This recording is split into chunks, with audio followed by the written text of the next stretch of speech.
last few come in. It's an absolute joy to be here at what is the 6th summit. I live and work here, for those of you who don't know. I've been here for nearly 5 years, so feel very close to what's going on here, and it's fantastic to see those of you who are here locally joining us, and particularly good to see those, so many of you from so many parts of the world joining us for what should be a really good discussion. It should be a disruptive discussion because we're talking about disruption. And I'm assuming that we've got a pretty engaged audience here of educators, mostly. So please, I appeal to you to have some questions for our panelists who are absolute experts in this field.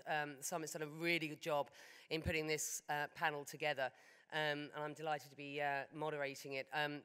They will have forgotten more than I will ever know about education and what's happening next. So I will, you know, throw them the sort of leading questions, but I do appeal to all of you here to get involved as well. And we'll leave sort of 15 minutes towards the end to do that. So without further ado, let me introduce my panel, and please do join me in welcoming them to the stage. His Excellency Omar Razaz, who is the Minister of Education for Jordan. Irina Bukova, who is the former DG of UNESCO. The author Graham Brown Martin. And John, and I promised you that I would pronounce your name correctly, Vamvakatis from Google. Thank you very much indeed. Did I get that right, John? Close enough. All right, the countdown clock has begun. We are into what will be sort of 50 minutes or so of discussion on what is the next wave of disruptions in education. And so I guess that being the title of this session, I'd like to ask you one by one, if I can, what you feel that next wave would look like very briefly, and then we can sort of do a bit of a deep dive into why and where we see the benefits and the challenges. Let me start with you, Minister, if I can. Yours is a country not without its challenges at present, not least with the issue of refugees and the refugee crisis, which I know has impacted many parts of this region, in particular in Jordan, and it has had a significant impact on the education sector in your country. So if you can very briefly talk about where you are, and if we're talking about the next wave of disruptions, I'm interested to hear from you how disruptive your education sector has been of late, what you're doing policy-wise, and where you see the sort of discussion that we're having as important to you, sir. Thank you, Becky, and I'm delighted to be here with this group and with an audience of people who've been doing this and thinking about this for years. You know, as I think of the Jordanian context, the Arab context, and the global context, and reflect on things that I hear in conferences like these, the first thing that strikes me, and the term that we've all heard a million times now, is 21st century skills. And there's no doubt that there are skills that are necessary and important and we need to work on. There's no doubt about that. But I wonder, what about 21st century values? The 20th century has not been a great century in terms of human suffering or in terms of climate change and global warming and inequity. So what are we gonna do about that? How come all our focus is on 21st century skills as if we've solved all of our other problems? And Jordan is at the center of a region where issues of inequity and justice, etc., has struck us deeply, and we continue to suffer. So this is one issue that we have to deal with. The other one is, when we're talking about disruption, how do we you know, the disruption, obviously technology is disrupting a lot of what we do. But I wouldn't think of disruption simply in technology terms. I think what we need in a place like Jordan, where you have a traditional hierarchical classroom that is sanitized with a very hierarchical relation between the provider and the receiver, this is what we need to disrupt. And ways to do it is to take some of the activities outside the classroom, work across syllabi and across the silos, get students to learn to participate, empower the teachers to become facilitators and all the things that we've seen work elsewhere. And lastly, a lot of what I see, and there is a World Bank World Development Report this year on education for the first time in 40 years, it talks about systems moving kind of on the margin, changing curriculum, teachers, technology, the classroom. I don't think this is the way we're seeing change. We're seeing change through disruption of systems rather than systems evolving at the margin. You, Graham, are in the business of provocative and challenging ideas to the future of education and learning.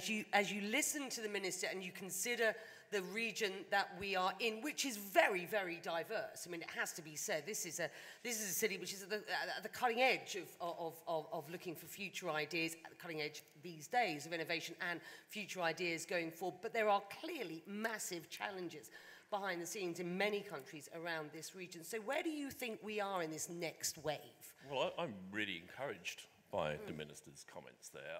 When I wrote my book and researched it, I spent some time in Amman and saw some very progressive practices both in East and West Imam, from madrasas to more affluent schools. I also spent time living in Zatari, the refugee camp, spending time with families and looking at education.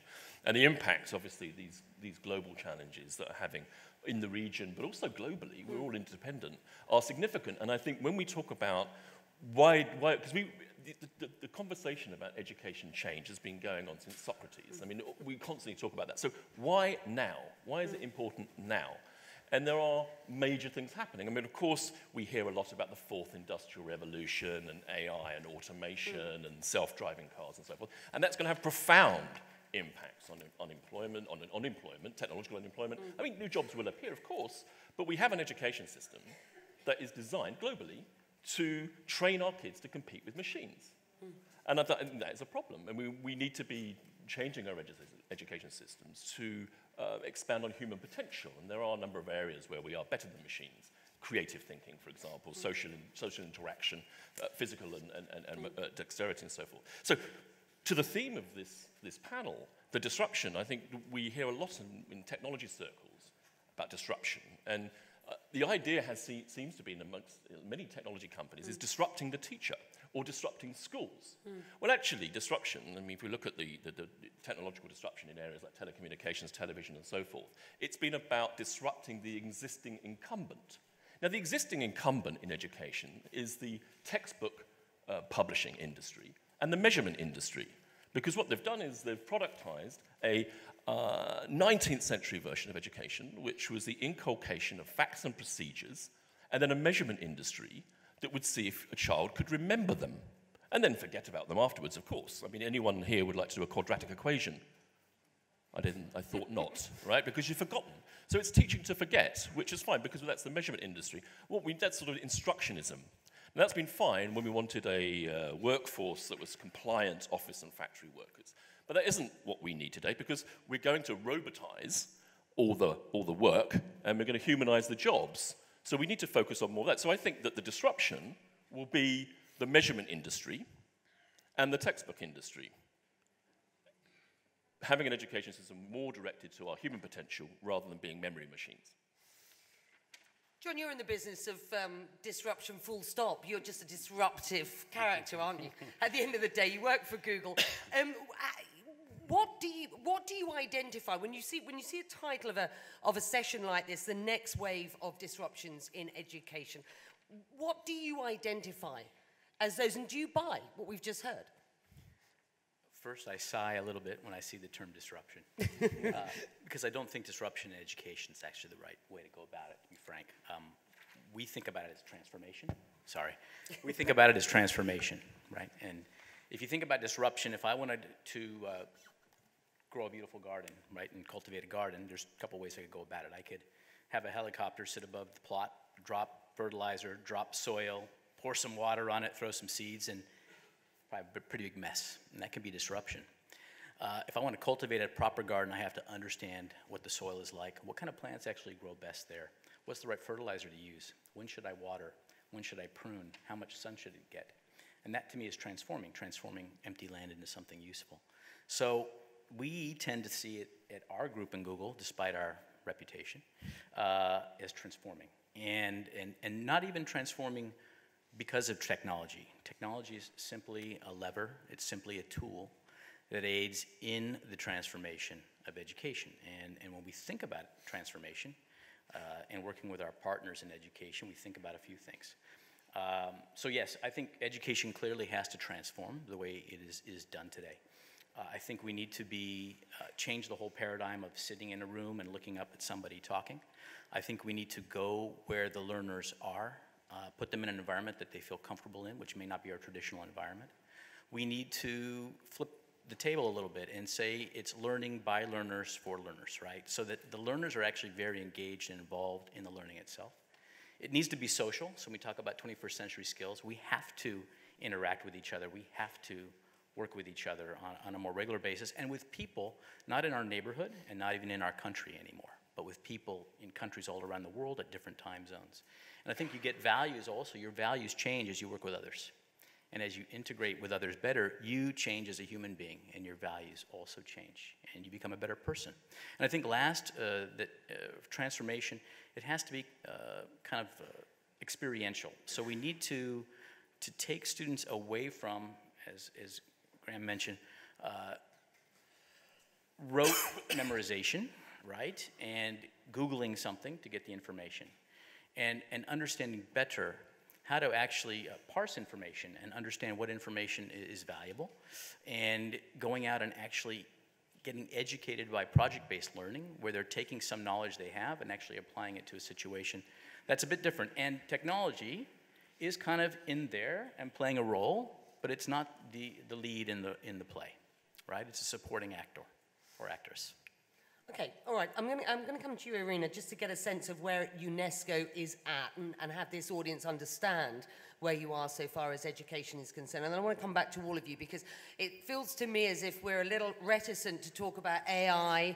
We're a little reticent to talk about technology here. I'm pretty sure that this audience is fascinated to hear where the next sort of smart innovations are coming, whether the sort of sage on stage to mentors and facilitators is the way that teaching is bound to go, and if that's the case, where the challenges are in all of that. But Irina, if you will, as the former DG of UNESCO, what can your organization do to support countries that are struggling to provide education at every level? I know that the UNESCO's education sector, and I quote, aims to ensure inclusive and equitable education and promote lifelong teaching opportunities for everybody.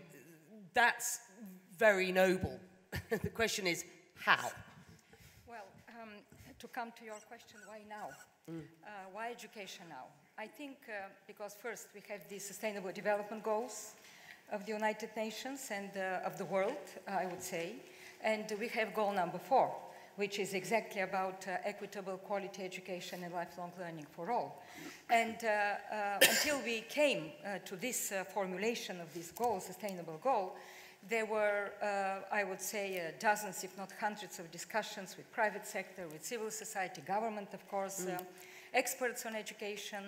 And we came to the conclusion that first, there is unfinished business. There are still 60 million children out of school.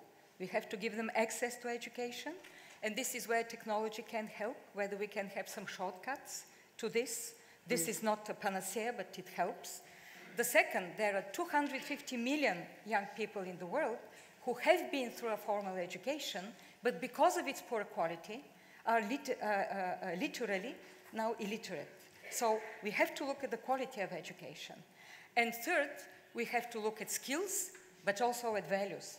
And we launched a totally new concept, which is one of the targets in goal number 4. It is global citizenship education. This is exactly what the minister was saying, because education is about skills. Education is the fundament, I would say, foundation of human development. We know that. But it is also something more. It is about human rights, it is about dignity, it is about living together, cultural literacy in this globalized world where we have to live together, we have to respect the other, and education should give this to the kids from the early on age. We have to care about the environment, we have to tackle issues of climate change, biodiversity, and this should also be in schools. This is number one. And number two, of course, I think it is very important because we have, it's obvious that education nowadays is not about memorizing textbooks. Everything is changing. And the role of the teachers and the role of a classroom and how we involve kids, how we make them to think critically and not just to memorize texts, I think is the biggest challenge. And how do you open also the school to the society? And I think creating an ecosystem, I think the minister also spoke about that, an ecosystem around education where you involve the families, the communities, the government, of course, it's a challenge for many such settings. So on one hand, the good news is that we are the most educated, I would say, humanity ever in the history of humanity, but the challenges are huge. And how to bridge this divide, which still exists, the inequalities, from that point of view, because even if we take the technology, we have to know that 4 billion people still do not have access to internet. Correct. 4 billion people. So we speak about the other 3 billion, which is good, but we also have to bridge the digital divide to give them access so that they can have the profit of use of this. So let me pick up on the first point you made. Technology is not the panacea, is what you said. But it helps enormously. I didn't. Right. It's incredible tool to make these shortcuts and to improve the quality of education. Definitely. Okay. So, so let's just pause for a moment. And Graham, let me start with you, and I'll go down and jump in whenever you want. I've spoken to many experts who say AI, which is the big buzzword at the moment, and EdTech are no panacea for systemic challenges. So if this is about, for many, but not everyone, smart machines helping teachers transfer from sort of sage on stage to mentors and facilitators, how? What sort of policy do those in this room need to consider as we look for this next wave? So I think technology, of course, I agree with Rina and the Minister. I think, technology is not a panacea in the sense that it's a silver bullet. And, one of the biggest issues we face at the moment is a global shortage of teachers. Even in the UK, for example, a global shortage of teachers, particularly, though, in the African continent and the Indian subcontinent and so forth. And a belief, therefore, that with this shortage we can simply replace them by rolling out teaching like software in the form of AI. But that sort of conflates or misunderstands the nature of teaching. We hear the language of teaching being stolen by technocrats and personalized learning by a computer, but that's not true. What computers do at best is sort of adaptive computer algorithms to deliver you to the same destination. Technology makes bad teachers worse, right? Well, and I think there is a sort of point that if you can be, if a teacher can be replaced by a computer, then maybe they should be. But because teaching isn't about being a content delivery technician, teaching is not FedEx. Teaching is about personalization, and it's about a unique relationship between two people. So there's the issue around technology. We'll come back to that in a second. But there's the issue about investing in quality teaching and raising the profession, because the profession in many countries, including the UK, is regarded as quite almost a bureaucratic type thing. It's not something that people respect, and that needs to be lifted so that we attract human beings into the profession. Now, to artificial intelligence technology, I think that we are seeing, I think AI does have a role to play. I think it can support teachers. I think it can support learners. But what we're also seeing is large multinational corporations who see this as a way of delivering their content more cheaply and then testing it. And it's a bit like the fork in the road with educational technology. Educational technology isn't one lump.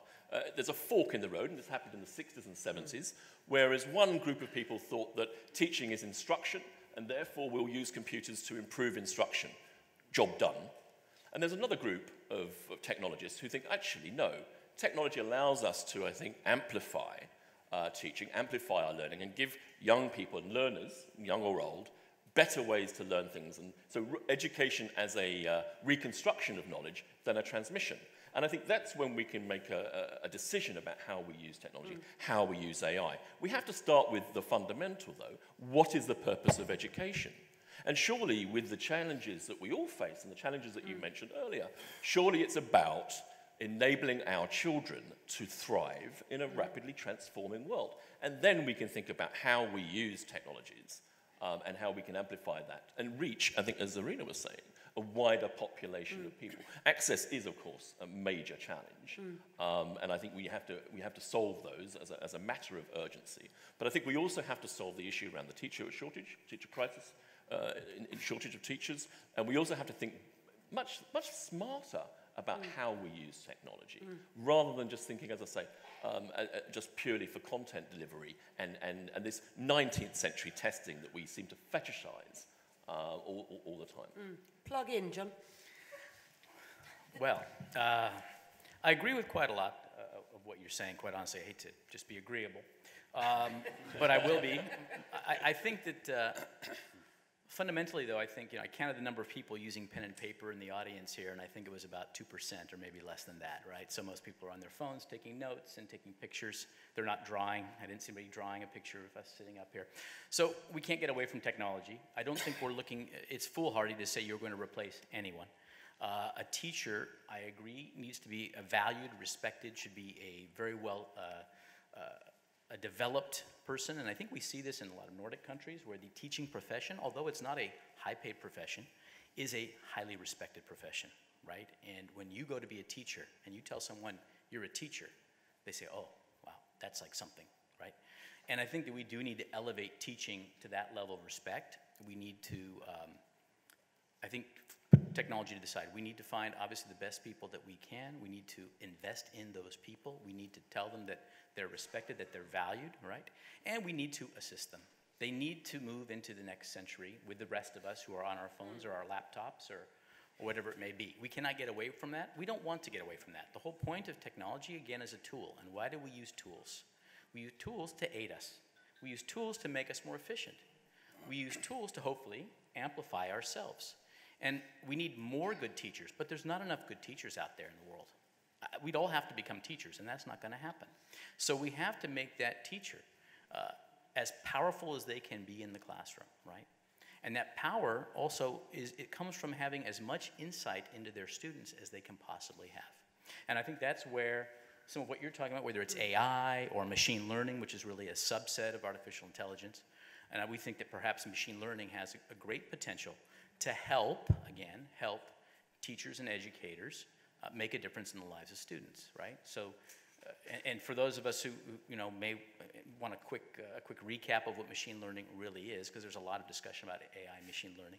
It's essentially, in a nutshell, is not teaching a computer to be clever, but teaching a computer to learn to be clever. So it's a little bit of a subtle distinction. But what it means is enabling a program to take a tremendous amount of data and almost teach itself from what it's learning. And we've seen this in quite a few applications that Google will use, and we've also seen it actually in some school applications too, which I think are, in a small way, changing the environment at school, right? So I think we have a lot to do. It starts with human beings, it starts with good programs and great policy, it starts with investment. And then there are tools we use along the way, and technology has to be a fundamental enabler in that whole equation.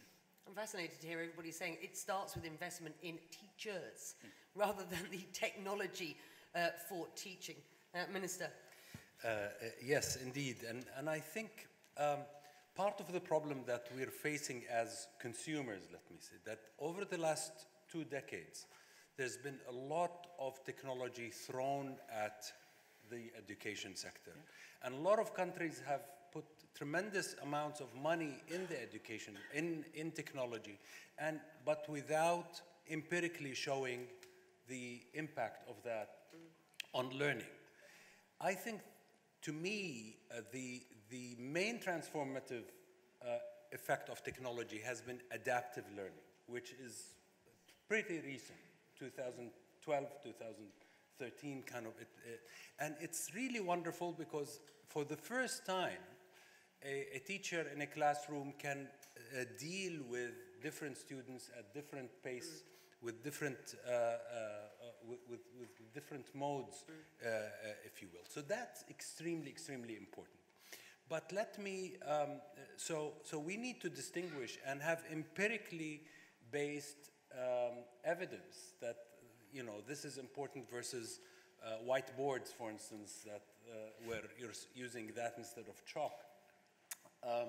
But there are, in our region, and I'll end perhaps with that, there are other challenges other than technology. The whole issue of citizenship in our part of the world is a contested and still an issue that we have to resolve. The nested identities that you have, if your own personal identity, your family, your tribe, your religion, your nation state, and the world, and how you relate these to each other, is something that we still have to work through. This is something that lots of other countries have. This has very little to do with technology and everything to do with disrupting relationships, traditional relationships, and empowering kids to speak and to express themselves and to take charge of immediate issues where they can practice that role. This is, we're nascent.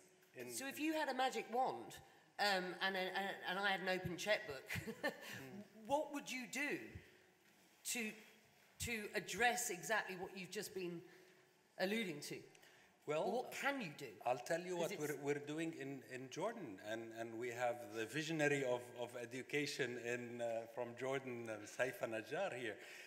It's really disrupting the classroom, getting back to basics, arts and sports and Boy Scouts and Girl Scouts and debate clubs and applied learning and being out in the field and using the summers. I mean, this summers is a product of a 18th century economies.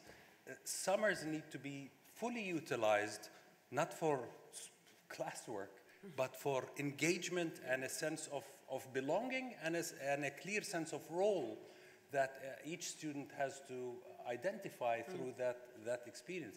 Unfortunately, many of our countries have dumped all of this for STEM, and I'm not saying STEM is not important, but I'm saying it's very important, but it is not a substitute for building these essential skills for us to survive as countries and as a planet that's getting smaller every day. Irina. Well, just to follow on what the minister, and to agree with him on both ends, STEM, of course, and we speak about STEAM nowadays because we want to add also arts and something which is so in STEAM education.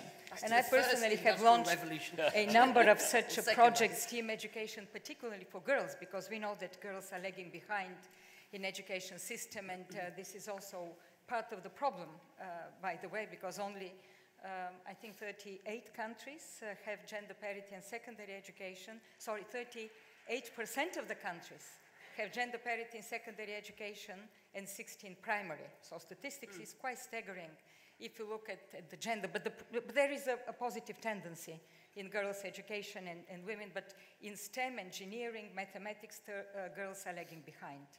But to pick up on this issue, I remember when I went to Iraq in 2014, it was just after ISIL destroyed Mosul, started its advance, and I went to Baghdad. I went to Erbil and I met the Prime Minister, and I said, Mr. Prime Minister, what can we help you? Because these are Iraqis, apart from the foreign fighters, but these are your people, your youth, and your people are there. So can we do something? And he gave me probably the most, for me, surprising response. He said, look at education and reinstate in education humanities. Put back, help us put back the history, humanities, culture. Young Iraqis have forgotten that we are a very diverse country, historically, extremely diverse country. They don't know that we have had all these minorities, and that is why now we have part of the problem, of course, not the only one.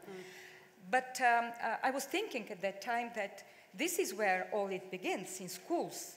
This notion about identities, about the others, about respect, teaching the others. And here, I think curricula plays a hugely important role, and this balance, and I totally agree, the ecosystem, which is about after schooling, which is about what kids do in other. But coming back to technology, I think technology helps in something else also. It helps into the lifelong learning, because we speak about education now and we speak about classrooms, but nowadays education is learning, and it's all through life. Yesterday, Angel Gurria was speaking about what is needed for economy, for competitiveness, inequalities, exclusion, and he was saying reskilling, reskilling, reskilling. And this is where also this notion of lifelong learning plays a hugely important role, and their technology helps a lot. But technology that is, how to put it, that is used with local content, that is multilingual, that is understandable for the people, because if you just put the MOOCs and somewhere online, and people go there and kids, they do not understand because it's not in their language or because it's totally outside their context.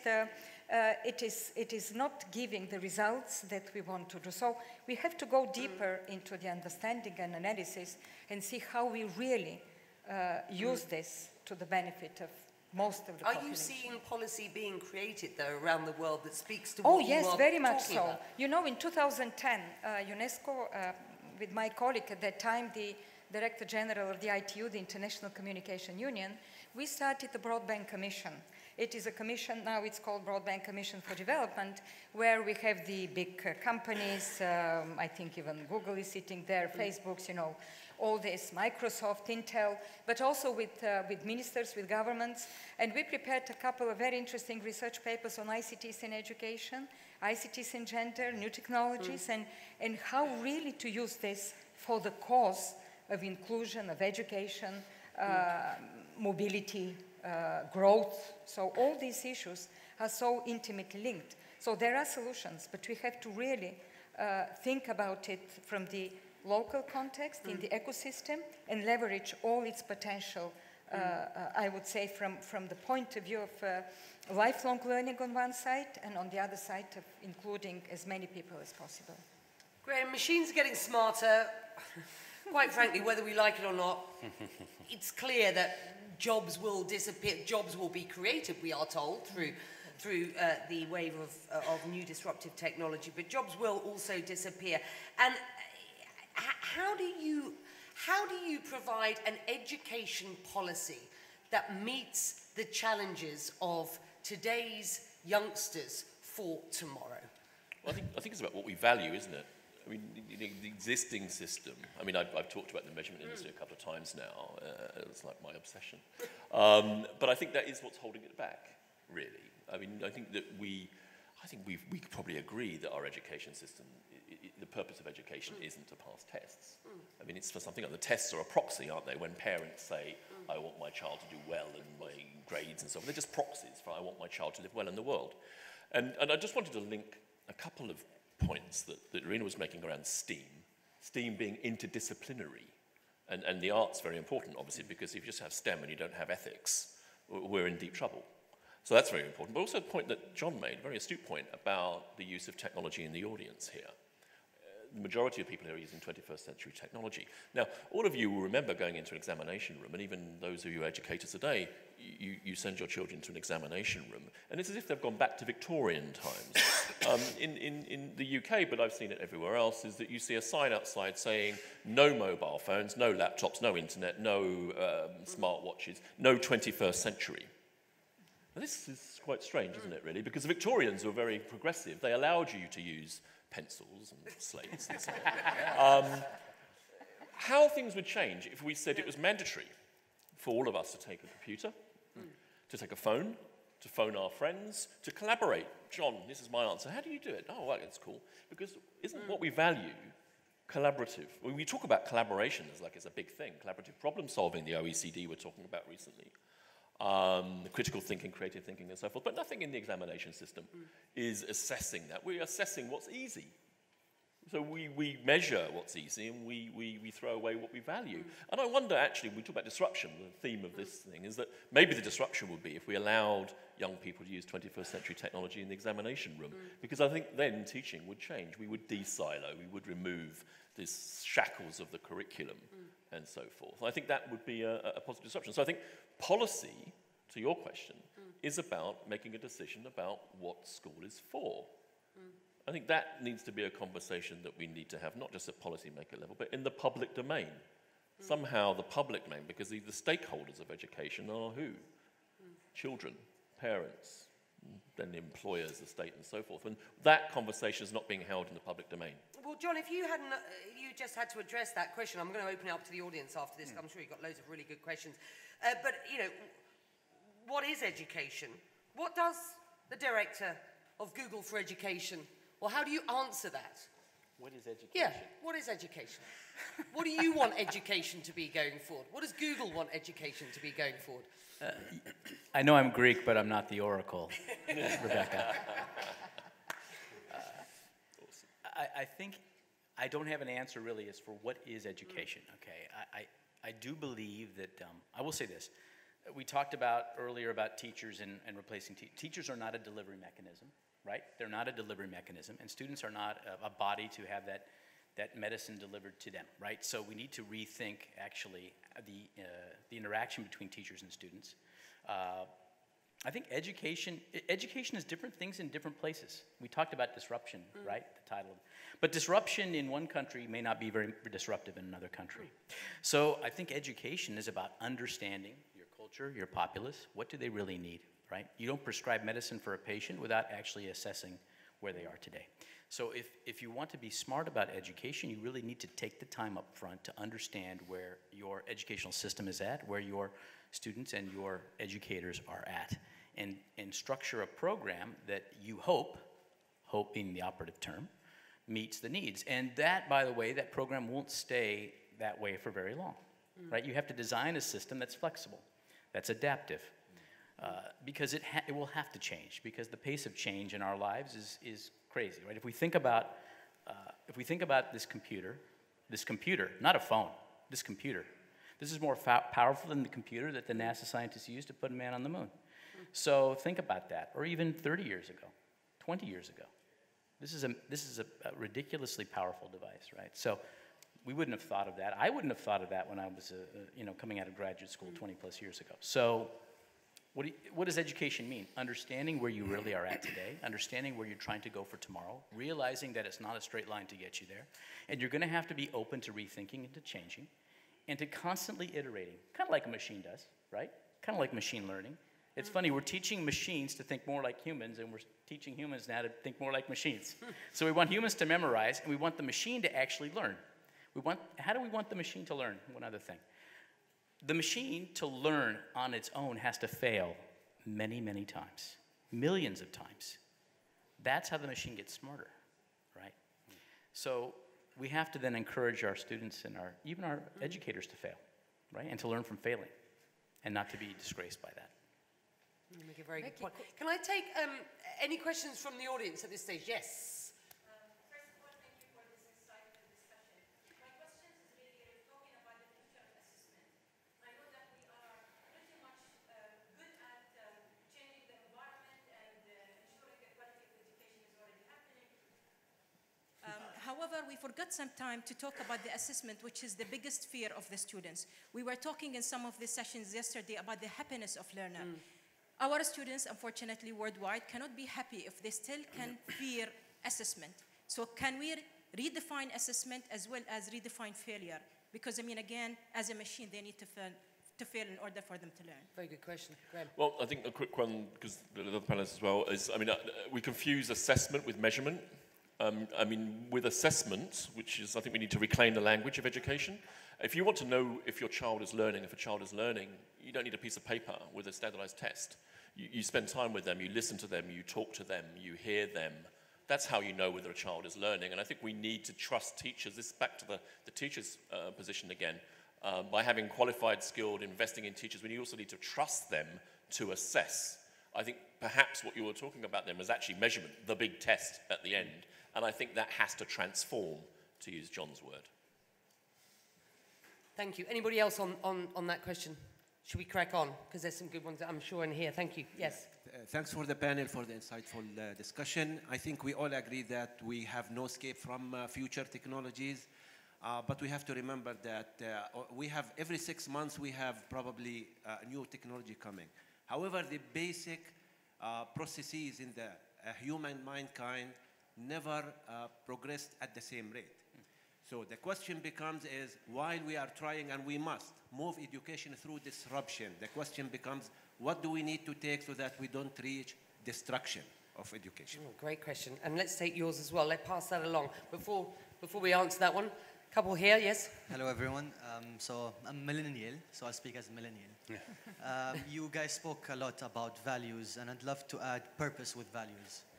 I believe that one of the challenges that education is facing right now worldwide, and especially in this part of the world, is that no one told us what's the purpose of education when we grew up. Our curriculum didn't teach us how to be brave, self-confident. No one taught us how to be happy. No one taught us how to live a well-lived life. It didn't build us internally, it kept on building us externally.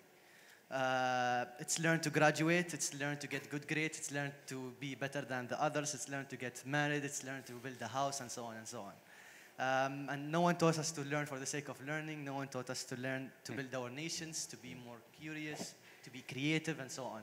So my question is, to all the panelists, what is each and every one of you is doing right now to fix the purpose of education in the youngsters?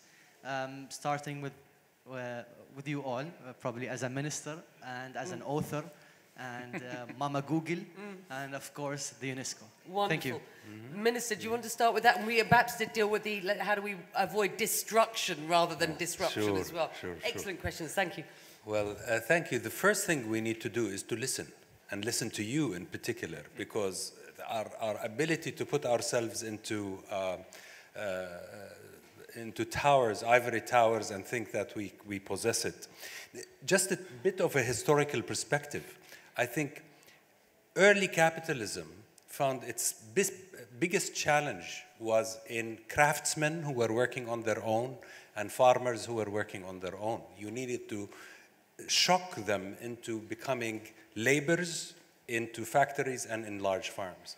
And essentially, the role of education was to create replicas of people and to homogenize everybody into that big machine for production. Ironically, now, I don't claim that history repeats itself, but ironically, I think we've reached a point where that model is no longer useful nor desirable. So our challenge now, if I want to answer the question, what is education and what is education for? In the 18th and 19th and 20th century, it was for producing replicas for 99% of the population. Now what we need is individuals who, while they identify and understand themselves and express their individuality as individuals, can also relate to a larger society and a larger cause for humanity. So that's the trick. You can't, unfortunately, because the way education, the way it is, you cannot transform it overnight, but you can disrupt, and I do think disruption is, because we're talking about inputs here, you need to change the setting so that people start to think about all the things that you have mentioned, which are very wise, and we just need to create the space and the time and the facilitators to make it happen, and I think we're starting. John, what is Google, and please address both questions, what's Google doing though to avoid a wave of destruction rather than disruption? Am I picking on you? That's okay. That's what I'm here for, I think. We have a saying at Google, serve the user and all else will follow. So what does that really mean? I think what it means is what the minister's talking about, having a dialogue, right? So from a Google perspective, because I think our influence obviously is not as great as a minister of education. We're here to help ministers, we're here to help educators. But how do we actually build the products that we want users to love and to use every day? Because that's what our aim is. And we may start with an idea, we may start with a kernel, but then we're going to speak to users. I mean, teachers are very large group that inputs and influences our products every day. Google for Education, our products have the input from teachers, and we have a great feedback loop using technology to have teachers trial our products, tell us what they like, tell us what they don't like, tell us what other features they would like to have. So I think in our own small way, we're trying to, again, amplify the voice of teachers, right? To the other point, I think then, if you're amplifying the voice of teachers, you also then to recognize the voice of students, right? And I don't know if this solves the destruction question, because it's a very kind of a dystopian position, but I think, I remember being at a conference that we had, and there was an educator from Texas, and he said something along the lines of, and I want to get it right, but he said, you know, true learning is the intersection of knowledge and application, right? But intrinsically driven by motivation, right? You have to have a passion for what you're doing if you're a student or a teacher. And I think we need to consider how we actually re-inject that passion and control over what you're doing. Why am I learning this? And I think there's fabulous examples out there of students doing some tremendous work. These are teenagers in the field of science, in the field of environment, right? Because they're motivated. And then they have the tools, and they do a lot of learning on them. The same teacher also said, we've learned a couple of things about the classroom. One is we don't know everything, right? Which I think was very fair. The other is that grades aren't the primary motivator anymore. It actually is, with this generation of students, seems to be more about learning, right? And I think that was very, very important. So those are like two very, very interesting takeaways from the teaching profession, right? But I think that you really have to reintroduce motivation and let students actually have a bigger role in their education, right? And be driven by what their passion points are. Fascinating. Yes, yes. Please stand up, yes, and I'll come to you. Thank you. Thank you for the opportunity to speak and to bring the context of Australian education to this forum. I'm a teacher of 27 years. I've taught with a blackboard, an overhead projector, a whiteboard, a smart board, and now an online learning environment. By far, my greatest improvement in my practice as an educator has been my improved understanding of psychology, and particularly the psychology of well-being, positive psychology. That is the greatest need in my school, our schools, and from that degree, we have been disrupting from the bottom. I would like to know, at a policy level, how can we bring the priority to motivation and how humans are at their best and when they're at their best? How can, at a policy level, that be given the same credibility as STEM, STEAM, or whatever the next compartmentalisation of learning is? Great question. I think that's a superb question. Thank you for raising that. So the Harvard longitudinal study, which was published just at the end of last year, it's the longest study of people and the people that have been studying it now in their 90s. And the question was really about what does it take to live well in the world, to be healthy, and to be happy, and everything that we'd like to be. And the single key indicator that came out by a long way, and you can find this, just type in Harvard longitudinal study. It wasn't your genes, it wasn't your wealth, it wasn't the job that you had. The single biggest key indicator was good relationships. Relationships with your partner, relationship with your friends, the people around you, and extend that out. And you think about the points that we've been making down here about how we all get on with each other. It's about good relationships. And yet very little of that is being taught or nurtured within our school environments, pretty much anywhere. So I think that supports the comment that the gentleman there was making about well-being. Irina. Just one word, because we don't have time. The Global Happiness Council that was established here in the United Arab Emirates, I think it should be mentioned, just published, and I have a little bit of say also in this, just published a report. And I would really recommend you to read. It was launched yesterday during this meeting. It is very much linked to what you're talking. It's about well-being, and it's about what should be done for policymakers and wider societal approach towards well-being, including in education. No, very very interesting and very new approach. Very good point. Yes. Hi, I have a question. You were talking about access to education and the ability to have access to the services that are provided for lots of people in a normal level, but for people who are refugees or for people who are IDPs or people who live in extremely difficult situations, it's not the same. But the thing is, even when we talk about access to education, and I guess this builds up on his question about motivation and this generation, it's the idea that, let's say that you have gotten your education in a country where you're a refugee, or for example, the example that you brought up with Iraq. Let's say that you have eventually provide these services, but in an economy that's completely destroyed, or in an economy that does not even allow you to work as a refugee. How is it possible for us to motivate people, and how important is it to improve educational services or to provide these skills in a reality that does not provide you with the chance to use these skills? Well, I'm sure that the minister has a lot to say on this. So I think this is where we began, sir. I will, instead of him, just say a few words, because I know how much Jordan struggles with the refugees. We have discussed this with him so many times. First, you have to have the political will to tackle these issues and the financing.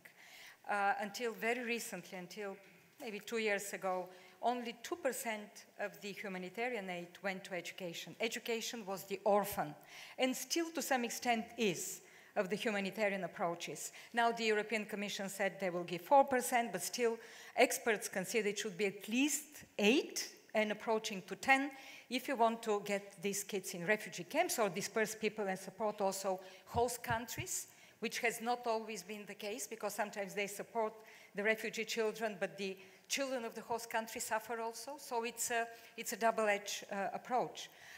There should be political will and financing. And we don't have time. There is a big, big issue around it. And this is where technology helps enormously. Yeah, fascinating. Minister, the last word is yours, sir. Thank you. You know, when we engage with refugees, we see a lot of trauma, and what you're saying is true. But I also see a lot of resilience and a lot of tenacity as well. These people realize that education is their ticket out, and the way they're motivated, frankly, is truly humbling and impressive. So it has to be, and it's one of the few ways they weren't able to bring any of their furniture and any of their books and anything of their belongings. So they very clearly understand that this is their ticket out. Now, just on, you know, how do we disrupt that environment in ways that we can affect it? I think they stand to benefit much more, frankly, rather than the average pupil who is in a stable environment. The government public sector has a great role to play. And I'll just end by saying the irony with the public sector leading education is public sector is never good at disruption, right? So you don't look at public sector as disruption, yet you need the public sector in education to ensure issues of access and equity, etc. So how do you balance those two so that the public sector is open to positive disruptions that are coming from civil society and from private sector and from innovators, yet it is ensuring that we bridge the gulf between those who have and those who don't have. If we don't do this, we will fail at the fundamental issue of citizenship, equity, and equal opportunity. If we don't do it in the public sector, nobody else will, and it compounds over time. So we have all a lot of work ahead of us, and in Jordan, we're really counting on, and I think throughout the region, on creative minds of getting us through. His Excellency Omar Azaz is the Minister of Education for Jordan. Irina Aziz, former Director General of UNESCO. The author Graham Brown Martin, and John Van Vakitis is the Director of Google for Education. Fantastic session. Thank you very much indeed. And thank you for your input.